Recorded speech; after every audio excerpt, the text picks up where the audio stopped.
Hi అండి, అందరికీ నమస్కారం అండి.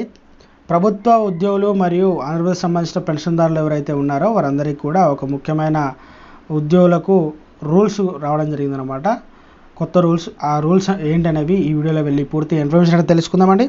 ముందే వీడియో చూసిన ప్రతి ఒక్కరు కూడా వీడియో లైక్ చేయండి. చాలామంది అయితే వీడియో చూస్తున్నారని సబ్స్క్రైబ్ అయితే చేసుకోవడం లేదండి. దయచేసి సబ్స్క్రైబ్ చేసుకోండి, సపోర్ట్ చేయండి. తోటి మిత్రులందరూ కూడా వీడియోని షేర్ చేయండి. వివరాలు కనుక వెళ్ళినట్లయితే, ఇక సచివాలయంలో ఉద్యోగుల సమాఖ్య ఆధ్వర్యంలో సచివాలయ ఉద్యోగులకు సోమవారం సమావేశం నిర్వహించి తమ సమస్యలను ప్రభుత్వం పరిష్కరించేలా పాలకుల విజ్ఞాపన పత్రాలు అందజేయాలని సమావేశంలో నిర్ణయించడం జరిగిందన్నమాట. ఈ సందర్భంగా గ్రామ వార్డు సచివాలయ ఉద్యోగులు సమాఖ్య అధ్యక్షులు తోటకూర కోటేశ్వరరావు మాట్లాడుతూ కొన్ని సమస్యలను డిప్యూటీ సీఎం దృష్టికి తీసుకెళ్లకు చెప్పడం జరిగిందనమాట. సచివాలయ ఉద్యోగులకు 2 నేషనల్ ఇంక్రిమెంట్లు ఇవ్వాలన్నారు. సచివాలయ ఉద్యోగులకు ప్రొబేషన్ డిక్లరేషన్ ఆలస్యం చేసినందువలన రావాల్సిన బకాయిలను మంజూరు చేయాలని డిమాండ్ చేయడం జరిగింది. సచివాలయ ఉద్యోగులకు ప్రొబేషన్ డిక్లరేషన్ అయిన నాటి నుంచి జూనియర్ అసిస్టెంట్ పే స్కేల్ కల్పించాలని జరిగింది.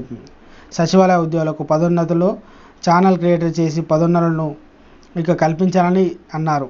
సచివాలయ ఉద్యోగులకు బదిలీలు చేపట్టాలని, సచివాలయ ఉద్యోగులకు ఏకరూప దుస్తులు విధానాన్ని రద్దు చేయాలని, ప్రభుత్వ ఉద్యోగస్తులకు వర్తిస్తూ రూల్స్ అన్నీ కూడా సచివాలయ ఉద్యోగులకు ఖచ్చితంగా వర్తించేలా చూడాలని, సమస్యలపై ఉన్నత స్థాయి అధికారులతో కమిటీ వేసి సమస్యలన్నీ వీలైనంత త్వరగా పరిష్కరించేందుకు కృషి చేయాలని కోటేశ్వర్ వినతి చేయడం జరిగిందన్నమాట. సో ఫ్రెండ్స్, ఇది ఈరోజు ఉద్యోగులకు సంబంధించిన అప్డేట్ అండి. వీడియో నచ్చినట్లయితే లైక్ చేయండి, ఛానల్ సబ్స్క్రైబ్ చేసుకొని సపోర్ట్ చేయండి. Thanks for watching.